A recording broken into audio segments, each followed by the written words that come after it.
आज आपण homemade recipe with वैशालीमध्ये तयार केलेली आहे बर्फीची रेसिपी। फक्त 2 इन्ग्रेडियंट्स वापरून आपण घरच्या घरी एकदम स्मूथ बर्फी तयार करू शकतो।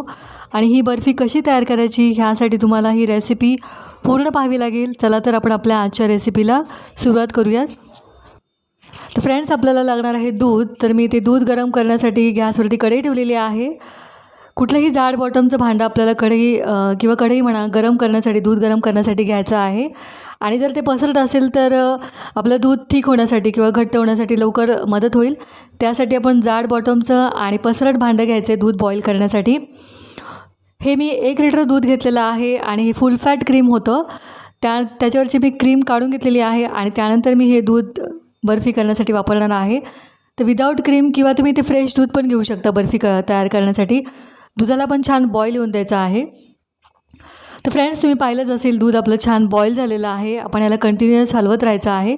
सुरुवातीला आपण गॅसची फ्लेम हाय ठेवू शकतो, कारण आपलं दूध जेव्हा पातळ असतं तेव्हा आपण गॅसची फ्लेम हाय ठेवू शकतो।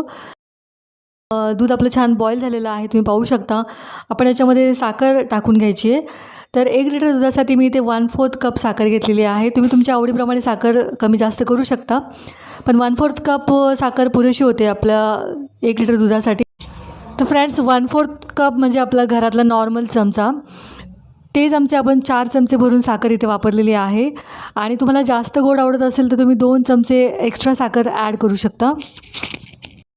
आपण व्यवस्थित मिक्स करून घ्यायचं आहे, म्हणजे साखर आपली व्यवस्थित मेल्ट होईल दुधामध्ये। आपण याला कंटिन्युअस हलवत राहायचं आहे, त्यामुळे काय होणार आहे, आपली साय जमा होणार नाही दुधावरती आणि आपलं दूध पण छान स्मूथ होईल। त्यासाठी आपण याला कंटिन्युअस हलवत राहायचं आहे।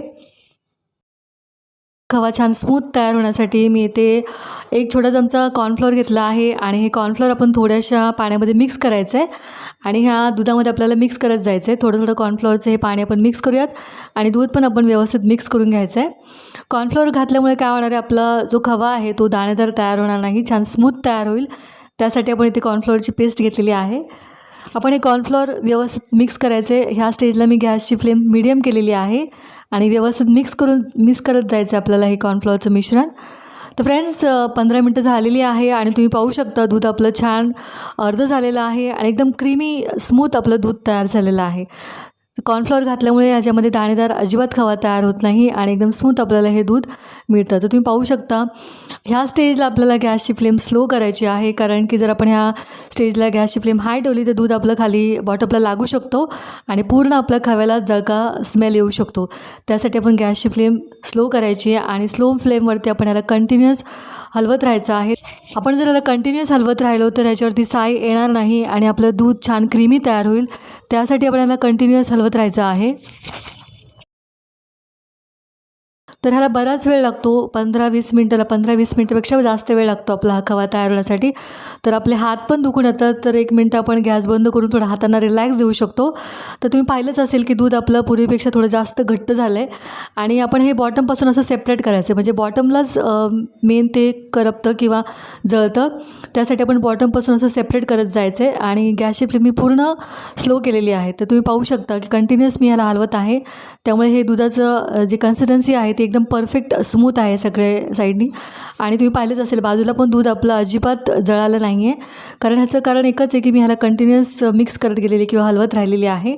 त्यामुळे हे आपलं छान असं क्रीमी मिक्सचर तयार झालं आहे किंवा क्रीमी खवा तयार झालेला आहे। तुम्ही पाहू शकता आपला जो खवाचं स्ट्रक्चर आहे ते पण छान घट्ट झालेलं आहे, तुम्ही पाहू शकता या स्टेजला।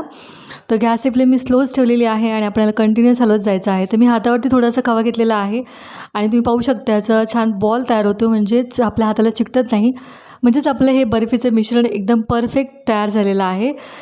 इथे तुम्ही अर्धा टीस्पून तूप नक्की ॲड करा। तर आपण एका ताटाला तूप लावून घ्यायचं आहे आणि आपलं हे मिश्रण थोडंसं थंड झालं आहे, त्यानंतरच मी हातामध्ये घेतलेलं आहे आणि हे मिश्रण आपण तूप लावलेल्या ताटामध्ये चांगलं स्प्रेड करून घ्यायचं आहे व्यवस्थित। तर तुमच्याकडे एखादा स्क्वेअर बॉक्स वगैरे असेल किंवा तर त्याच्यामध्ये पण तुम्ही हे सेट करू शकता। मिठाईवाले मोस्टली याच्यावरती चांदीचा वर्क लावतात, पण सगळ्यांकडे चांदीचा वर्क असतो असं नाही। तर आपण थोडेसे ड्रायफ्रूट्स पण याच्यावरती ॲड करू शकतो. आपल्या घरी जे असतील ते ड्रायफ्रूट्स आपण याच्यावरती टाकू शकतो. आणि आपल्याला ही बर्फी सेट होऊन द्यायची आहे. लाईक 7-8 घंटे लागतात सेट होण्यासाठी. जर तुम्ही रात्री केली तर सकाळी खाण्यासाठी ही तयार होते. तर बर्फी आपण व्यवस्थित सेट होऊन दिलेली आहे आणि तुम्ही पाहू शकता एकदम परफेक्ट आपली ही बर्फी सेट झालेली आहे. तर आपण ह्याचे छान कट करून घ्यायचे आहे आणि आपली ही घरी बनवलेली हेल्दी किंवा एकदम हायजेनिक बर्फी आपण घरच्या घरी तयार केलेली आहे. तर फ्रेंड्स, आपण जेव्हा मार्केटमध्ये खव्याची बर्फी घ्यायला जातो किंवा पेढा घ्यायला जातो त्याच्यामध्ये मोस्टली मैदा मिक्स केलेला असतो. तुमच्या चवीमुळे तुम्हाला नक्कीच थोडं ते जाणवतं. तर अशा प्रकारे आपण घरच्या घरी एकदम इझिली बर्फी तयार करू शकतो. आय होप आजची ही रेसिपी तुम्हाला नक्कीच आवडली असेल. रेसिपी जर आवडली असेल तर ट्राय नक्की करा आणि कमेंट्स करून मला नक्की सांगा तुमची ही रेसिपी कशी झाली. आणि तुम्हाला मी दाखवते की बर्फी आपली किती स्मूथ झालेली आहे आणि फक्त प्युअर दुधापासून केलेली ही बर्फी आहे. रेसिपी आवडली असेल तर लाईक करायला विसरू नका. तुमचे फ्रेंड्स रिलेटिव्स यांना पण ही रेसिपी तुम्ही शेअर करू शकता आणि चॅनलला पण सबस्क्राईब करायला विसरू नका. सबस्क्राईब करताना तुम्हाला बेल बटनवर क्लिक करावं लागेल, त्यानंतर ऑल या बटनवरती क्लिक करावं लागेल. आय होप फ्रेंड्स, आता तुम्ही बाहेरून कधीच मार्केटमधून बर्फी आणा नाही. घरच्या घरी ही बर्फीची रेसिपी नक्कीच ट्राय करा. भेटूयात पुढच्या रेसिपीमध्ये. तोपर्यंत बाय. थँक्यू.